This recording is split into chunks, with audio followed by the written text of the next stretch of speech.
আসসালামু আলাইকুম। রাজিয়া আফজাল রেসিপিতে আপনাদের সবাইকে স্বাগতম। আজ আমি আপনাদের পারফেক্ট ছানা বানিয়ে দেখাবো। যে কোনো ধরনের মিষ্টি বানানোর জন্য ছানাটা পারফেক্ট হতে হবে। আপনার ছানা যদি পারফেক্ট হয় আর সেই ছানা দিয়ে আপনি যে মিষ্টি বানাবেন ভালো হবে। চলুন তাহলে দেখে নেই ছানা বানানোর পুরো প্রস্তুত প্রণালী। ছানা বানানোর জন্য আমি এখানে 1 লিটার ফুল ক্রিম দুধ নিয়েছি আর নিয়েছি ভিনেগার। 1 লিটার দুধে আমি 2-3 টেবিল চামচ ভিনেগার ইউজ করব। আপনারা চাইলে লেবুর রসও ইউজ করতে পারেন, সেটাও 2 থেকে 3 চামচের মতো।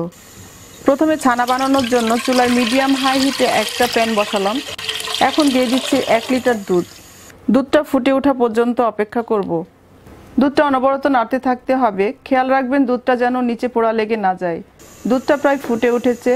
একটা কাপে 3 টেবিল চামচ ভিনেগার 3 টেবিল চামচ পানির সাথে মিলিয়ে নিয়েছি।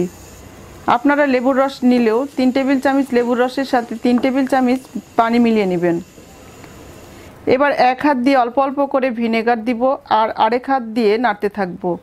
একবারে সব দিব না, অল্প অল্প করে দিব। একবারে ভিনেগারটা দিয়ে দিলে ছানাটা শক্ত হবে, আর সেই শক্ত ছানা দিয়ে আপনি যে মিষ্টি বানাবেন সেই মিষ্টি কখনোই ভালো হবে না। দেখতেই পাচ্ছেন প্রায় ছানা হয়ে গেছে। যে পর্যায়ে দেখবেন এই রকম একটা সবুজ পানি ছেড়ে দিয়েছে, তখন আর ভিনেগার দিবেন না, সাথে সাথে চুলাটাও বন্ধ করে দিবেন। এখন এভাবে 4-5 মিনিট রেখে দিব। 5 মিনিট পর ছাকনার উপর একটা পরিষ্কার কাপড় দিয়ে তার উপর ছানাটা ঢেলে দিচ্ছি। সাদা কাপড় নিলে ভালো হয়, তবে সাদা বা রঙিন যে কাপড়ই ইউজ করেন না কেন রং যায় এমন কাপড় নেবেন না। পানি দিয়ে ছানাটাকে ভালোভাবে ধুয়ে নিতে হবে, যেন ভিনেগার বা লেবু যেটাই ইউজ করেন তার গন্ধটা যেন না থাকে আর টক ভাবটাও চলে যায়।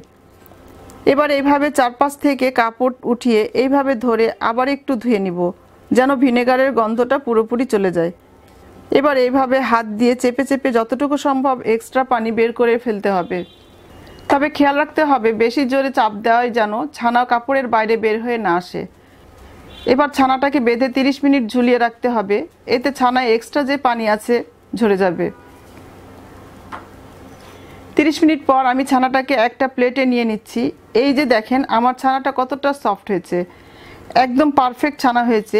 এই ছানা দিয়ে আপনি যে কোনো ধরনের মিষ্টি তৈরি করতে পারবেন। আমি আশা করছি আমার রেসিপিটি ফলো করে যদি আপনারা ছানা বানান, আপনাদের ছানাও পারফেক্ট হবে। সবাই ভালো থাকবেন আর আমার জন্য দোয়া করবেন। আল্লাহ হাফেজ।